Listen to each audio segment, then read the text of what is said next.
I'm gonna make him an offer he can't refuse.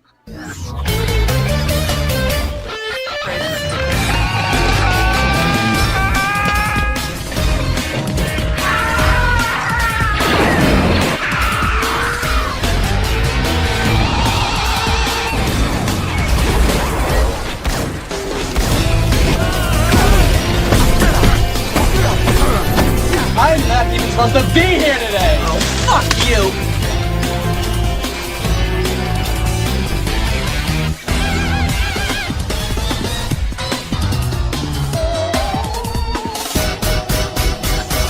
Come on, you want me to drive? You're supposed to be suicidal. Remember, I'll Anybody drive. a drive? Get in the car. Fuck me in the ass. Fuck you, you fucking stupid cunt.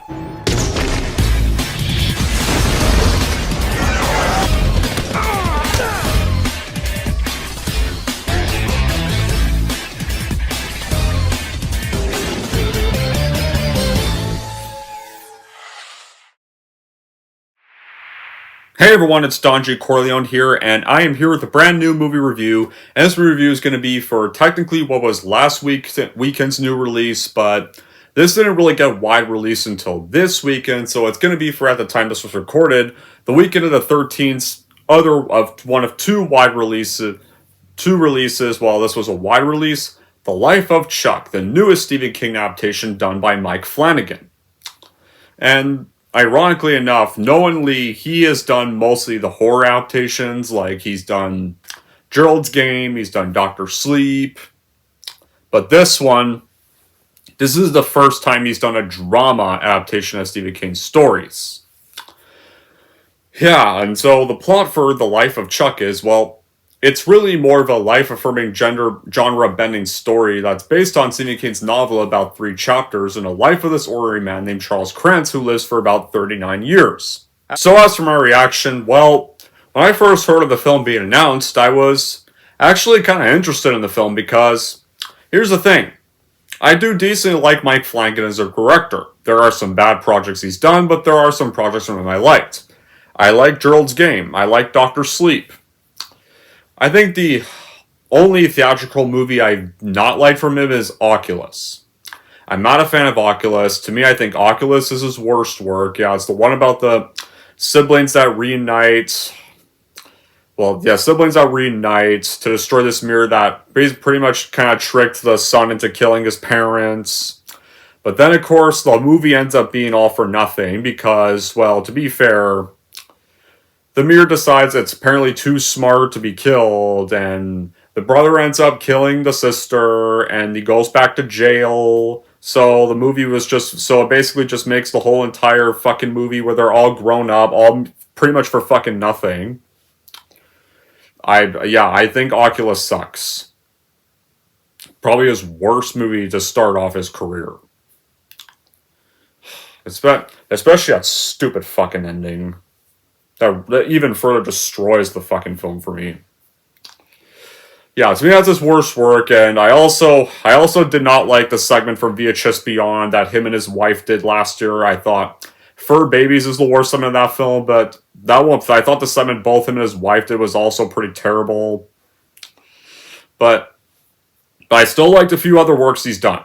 So I could not wait to watch this. And the cast was actually also very stacked. These are some actors that have actually worked with them before, and there are some that have not, but I've liked in a lot of other stuff. So, I just saw it today, and how was it? Well, I have to say, I thought this film was honestly definitely good.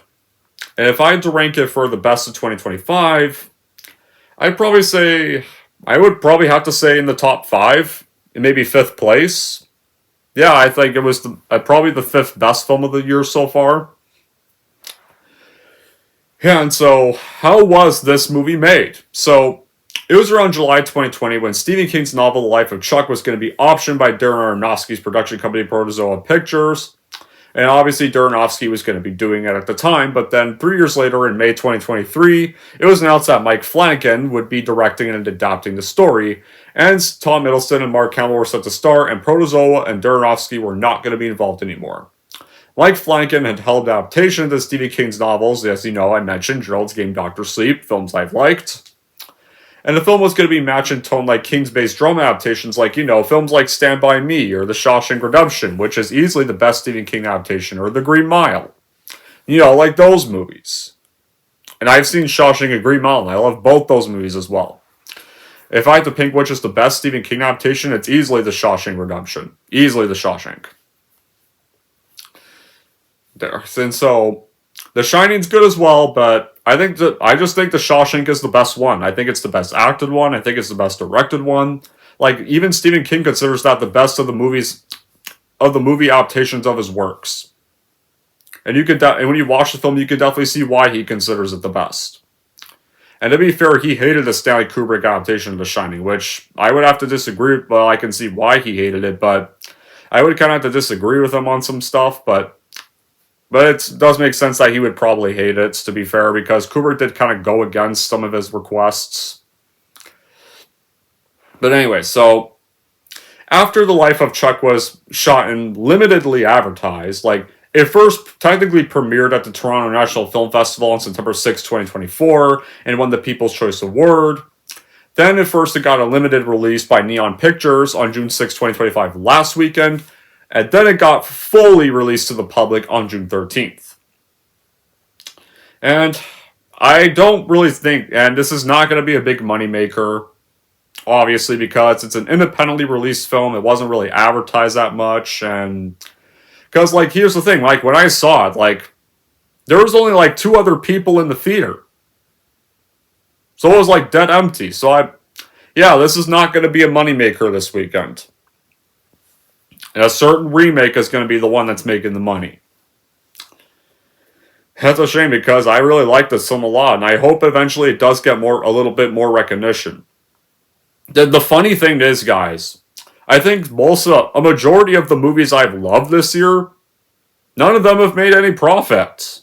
Novocaine didn't make profit. I loved that movie. Warfare wasn't a huge moneymaker. To be fair, that movie's not really made for money, then that obviously was not going to be a moneymaker, but that's my number one favorite movie this year, and that only made $25 million domestically. Novocaine only made $19 million domestically. The Day the Earth Blew Up only made $8 million domestically, and of course $15 million worldwide. I think pretty much the only major box office success movie I loved this year was Sinners. That made money. And I loved that film. That's the one box office success this year so far that I've actually really loved. A majority of the stuff I've loved this year are movies that sadly weren't profitable. And sadly, this is going to be among that. This is going to be among the films that probably weren't all that profitable. But I don't think that's... But maybe that's obviously that's not going to be the case. Obviously, it's going to get some recognition when it likely hits streaming and all, but still, it's kind of ironic how most of the films I've loved this year have either been underperformers. Like one of those years this year. So, what makes The Life of Chuck good? So, Mike Flanagan, who is a horror director, he really does well making his deep, multi-layered, beautiful film about the value of life. It is kind of hard to know, but Mike Flanagan does not really waste a single bit in the 3 acts he tells. There's narration by Nick Offerman throughout the movie, and right from Act 3, because one thing I should mention is that this movie actually starts in reverse order, so the ending is actually how the movie actually starts off, and, well, the beginning is how the movie actually ends.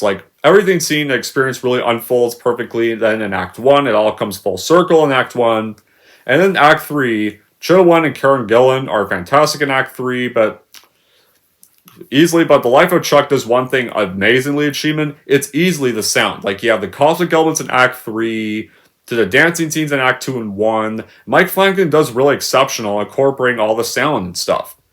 And of course, now, obviously, when everyone was interested in this film, I think everyone was hoping, there'd be a little more focus on Tom Hiddleston, but the thing is, when Tom Hiddleston doing the film, even confirmed there was meant to be a team effort for Act 2, and so,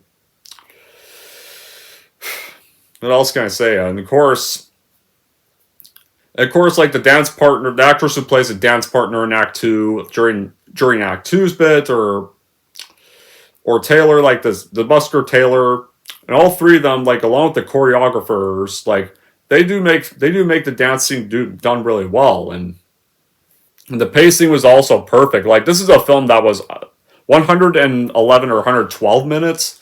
And surprisingly, this film, right up until Act 1, had actually pretty good pacing.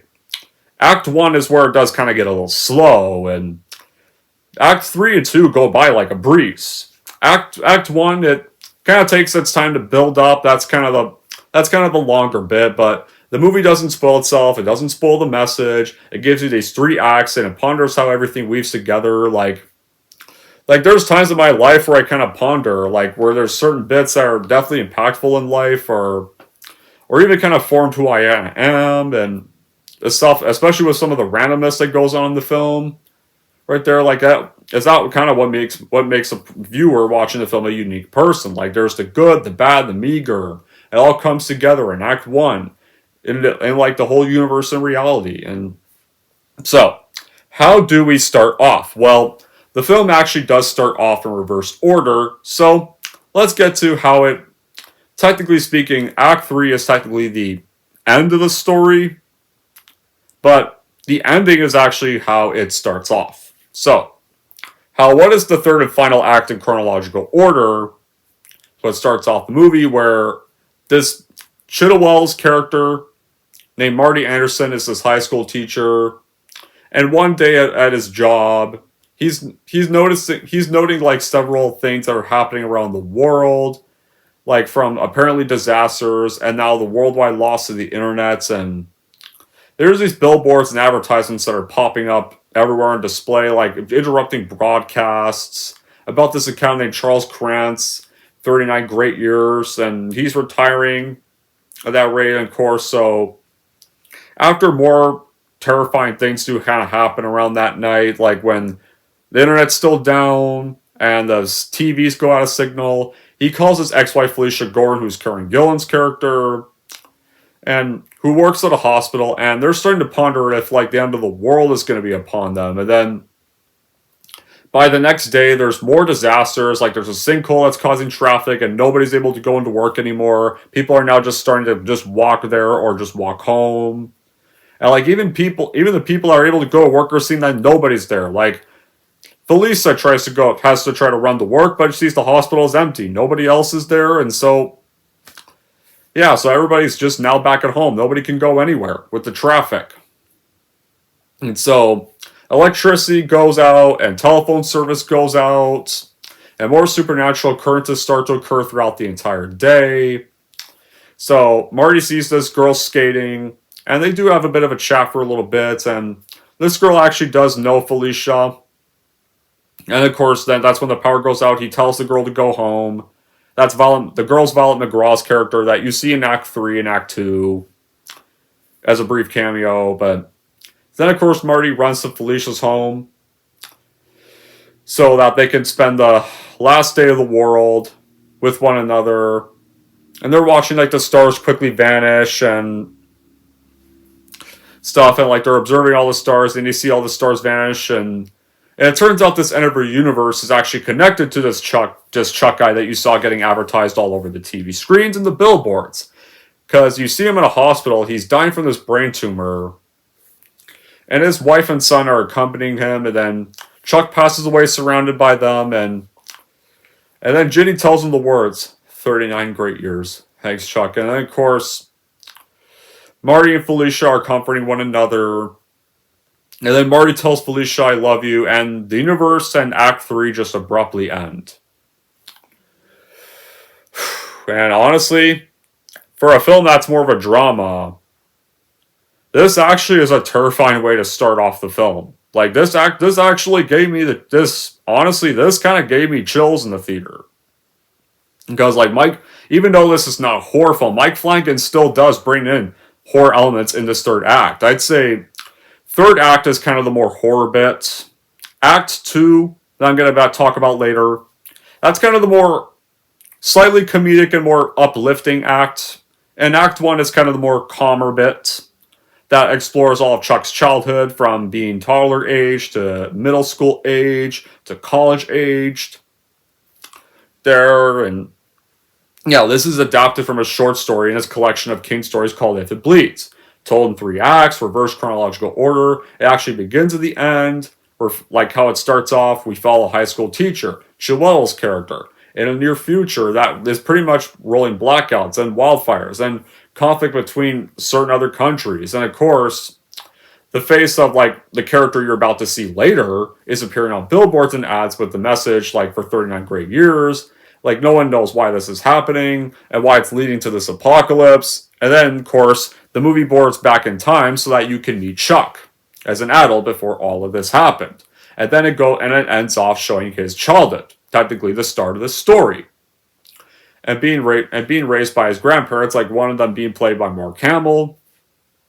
And so, like, the life of Chuck it's kind of in a way difficult to summarize, but it's contributed to the struggle to secure like stuff, and of course, and it was successful at the Toronto Film Festival.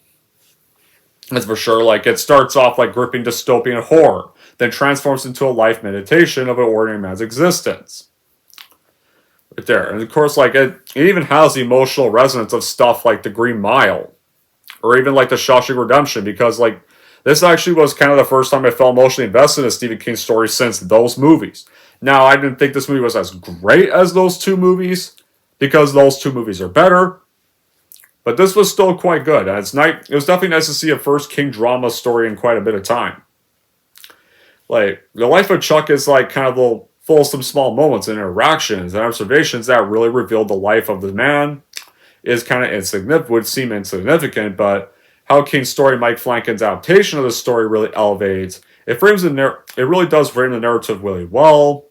Of course, the Multitudes quote, it actually is really a great way to summarize the film. It understands the whole undercurrents that really binds the 3 acts, and Mike Flanagan really does impress. Once again, like he's always done, like ever since he's improved, since that first Bad Work he did.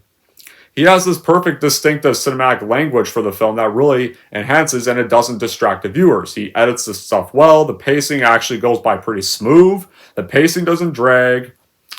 The pacing actually does feel like well. And the acts none of the acts, like, except for really Act 1, because, well, to be fair, because that's technically chronologically the start, but that's also kind of the final act. But the other acts go by pretty smoothly.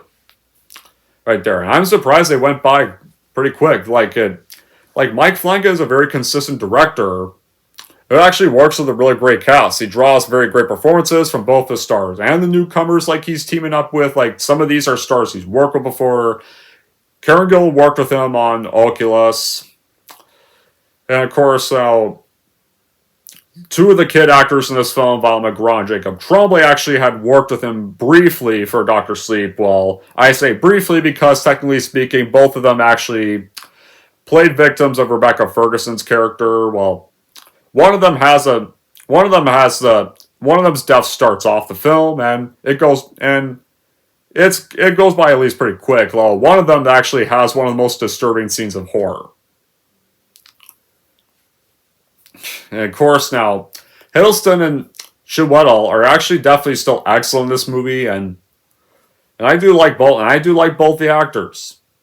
And of course, some of the younger casts also do well. It's like, especially Benjamin Pajak as younger Chuck, and the life of Chuck. Yeah, like I said, it's not a horror film. It's a horror film. It's kind of horror-ish for the first half of the film, which is Act 3, but the rest of the film, like, it's also sci-fi fantasy-ish, but the rest of the film is kind of more drama-like after that.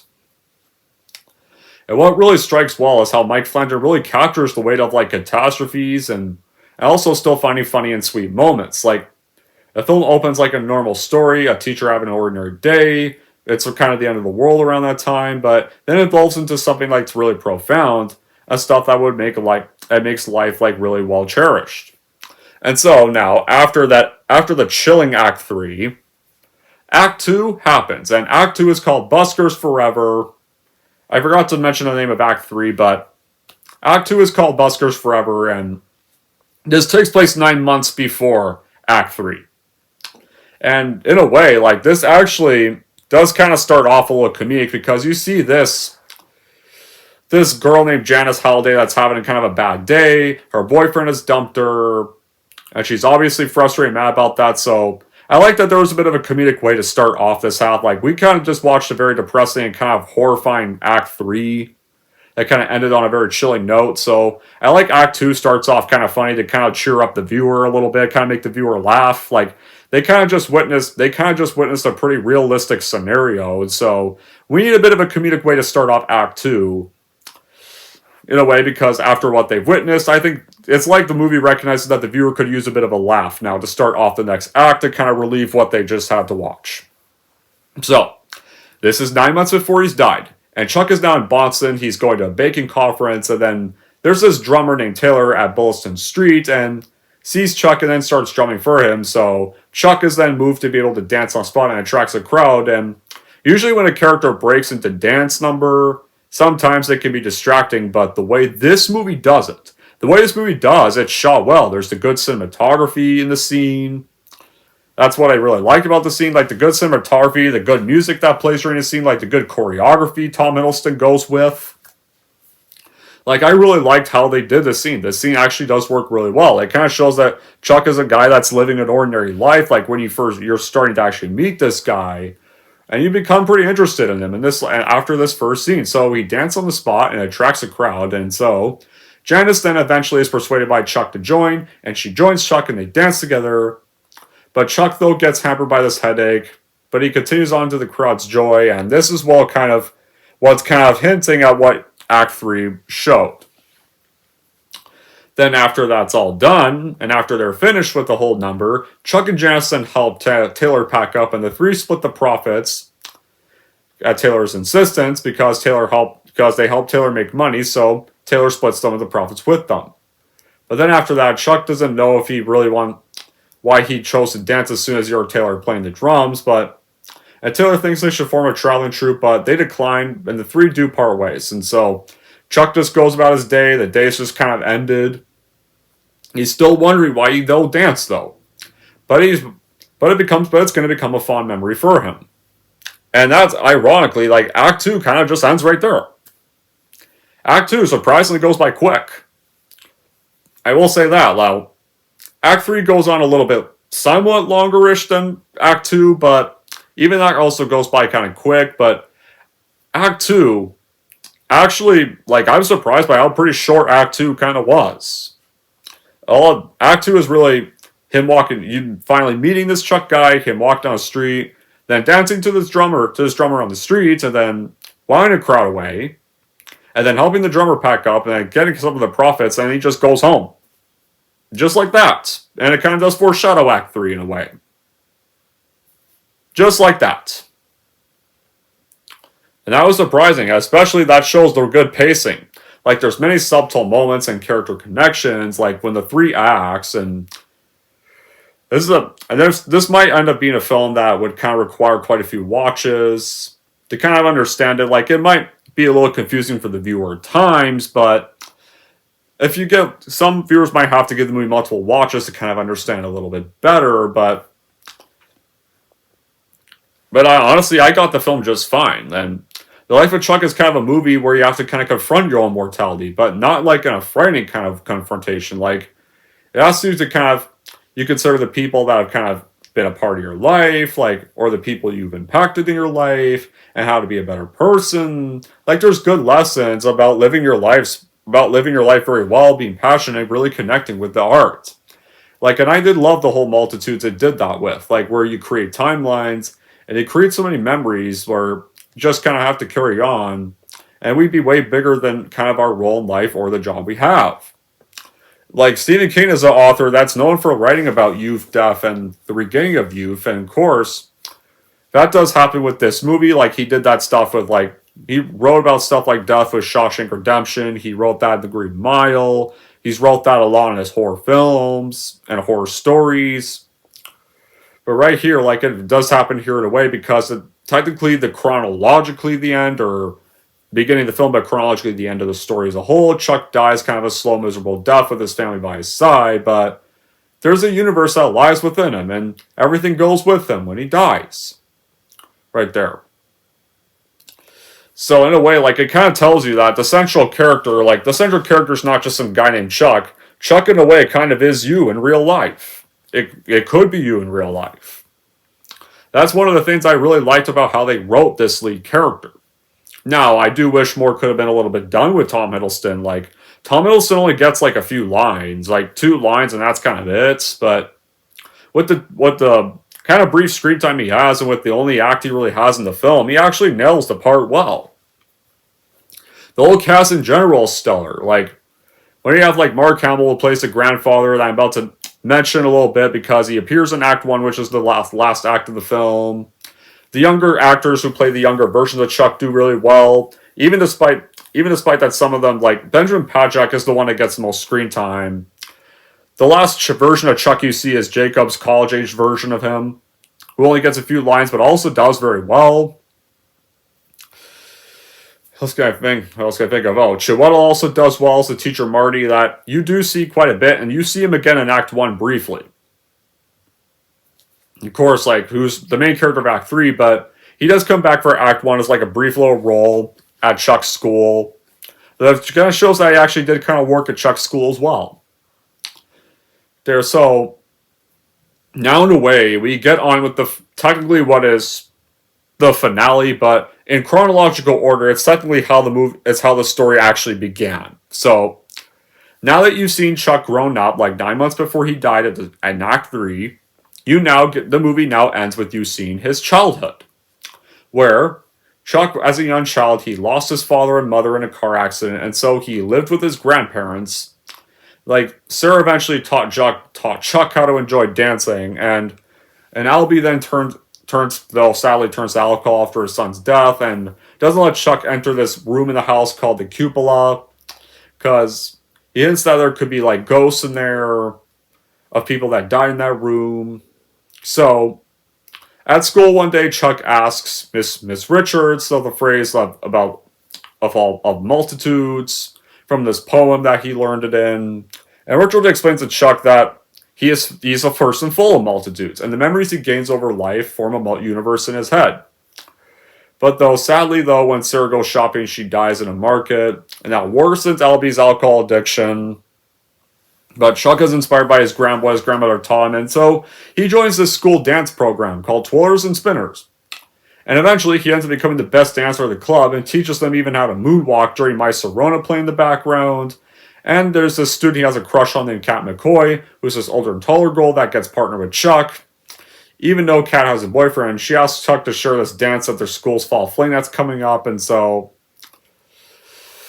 Chuck tells his grandfather one day while he's doing homework that night that he expresses interest in pursuing dancing, but Albie doesn't like that, and wants him to be an accountant like him, and Al math is more necessary and everything, and so at the fall flame, Chuck is hesitant at first because of what his grandfather taught him, but his dance teacher kind of does convince him, and so he goes outside for a brief bit, but then he hears another epic song playing in the background, and he takes off his glasses, and he goes and dances with Kat in front of a large crowd, and everyone cheers, especially like the characters you saw in Act 3, Marty and Felicia.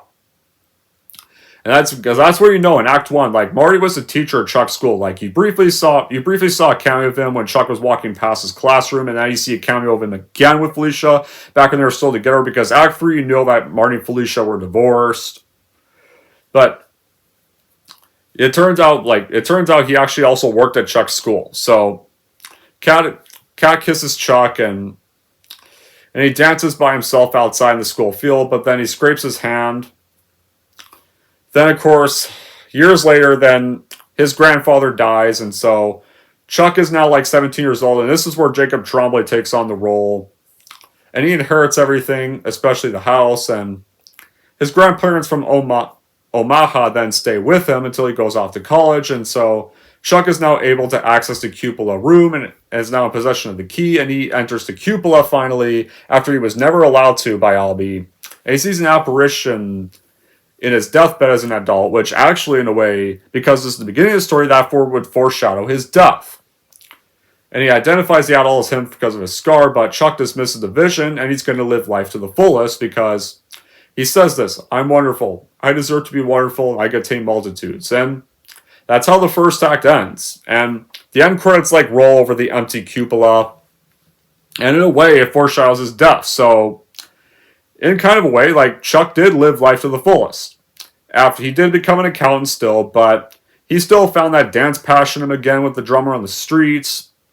And of course, though, sadly, he ended up dying at 39 years, but he seemed like he did live a pretty decent life. Like, that whole first act that actually starts off the story is how it actually ends.